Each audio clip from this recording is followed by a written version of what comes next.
So hi guys, welcome back mga kasitaw seller dyan. So ngayon po mga ate ay mag-share po ako sa inyo yung mga tips and strategies para po sa mga bagong sitaw seller.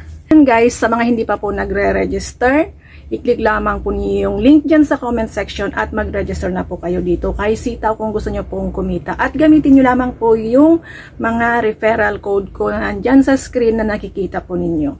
Ayan, gamitin na lang po ninyo yan. Tapos i-PM nyo ako after nyo pong mag-register para may guide ko po kayo kung ano po yung mga gagawin ninyo. So ayun na nga guys, mag-start na po tayo. Kapag po kayo ay mayroon pong puhunan na below 35k or yung kahit po na mayroon kayong malaking puhunan, mag-publish lang po muna kayo ng 10 products na may 7%. Ito po yung para sa may below 35k. Pero kapag higher na po dyan, mga 50k, 100k, ganyan, meron pong ibang strategy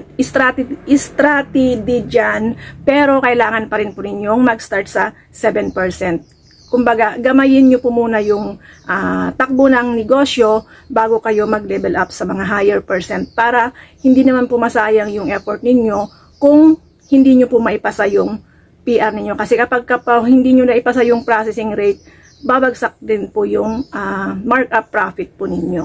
So ayun guys, mag-publish lang po muna tayo ng 10 products na may markup na 7%. And next po guys, kapag po ang capital ninyo ay halimbawa 20,000, i-divide po natin ito sa 20 days. Kasi ang delivery po ng ating mga product is nasa 14 days to 18 days. So 18 to 20, ganyan po yung mga delivery ng product. Meron naman pong nadi-deliver ng mga 11 days. Then meron pa pong after 3 days na sales po natin. Hihintayin pa rin po natin yun ng, halimbawa na-deliver po ngayon March 5. Tapos magbibilang ka po ng 3 araw, 5, 6, 7, 8. March 8, doon pa lang po papasok yung pera ninyo from freezing money to wallet balance. So, ayan. Kaya kailangan i-divide po natin yung capital po natin into 20 days para sa ganun maging smooth po yung flow ng pera natin. Yung balik po ng puhunan natin kasama ng tubo natin sa mga accounts natin. Para sa mga susunod na araw, hindi na kayo mamumroblema. Meron na po kayong inaasahang pera na pang-process ulit ng inyong mga orders. Then next tip po natin or strategy po natin ay yung vacation mode. Gamitin po natin ng tama yung vacation mode. Ang vacation mode po, ito po yung BM, ito po yung tinatawag nilang BM. Dito, sa time na ito, kapag po tayo ay nag-turn on ng ating vacation mode, wala pong papasok na orders sa ating account. Orders lamang po ang walang papasok. Pero pwede po tayong mag-process ng order, pwede tayong mag-withdraw, pwede tayong mag-recharge. So ayan guys, ito na yung pagkakataon ninyo para maipasa yung PR ninyo. Sa mga may maliliit na puhunan, yung mga tight budget lamang po, kagaya ng below 35k, pwede na po kayong mag-BM ng every 9th of the month hanggang 15 na po yon. So, ang BM po kasi ay meron po tayong 7 days or 7 times. So, pwede na kayong mag-BM ng 9th of the month hanggang sa matapos na yung 7 days ninyo. Para sureball na pong maipasa ninyo yung processing rate ninyo. Kasi naman po kapag 7% lamang po yung mga products ninyo, isang evaluation lang po dyan ay pasado na po kayo. Wala na po kayong penalty. Pero sa mga gumamit po ng 8% hanggang 12% or nag-mix percent po sila, kailangan 2 evaluation po ang inyong maipasa. Ganito po guys, kapag ang markup po ninyo ay 7%, tapos 2 evaluation, wala po kayong naipasa doon, yung markup ninyong 7% ay mababawasan po yan ng 1%. So babagsak po yan ng 6%. Magkakaroon po kayo ng penalty. Kinabahan ka na. Baka akala mo magbabayad ka na or babawasin na ni Sitaw yung puhunan mo. Hindi po guys. Yung puhunan mong nilagak mo sa iyong account, hindi po yan mababawasan para kunin ni Sitaw yung penalty mo.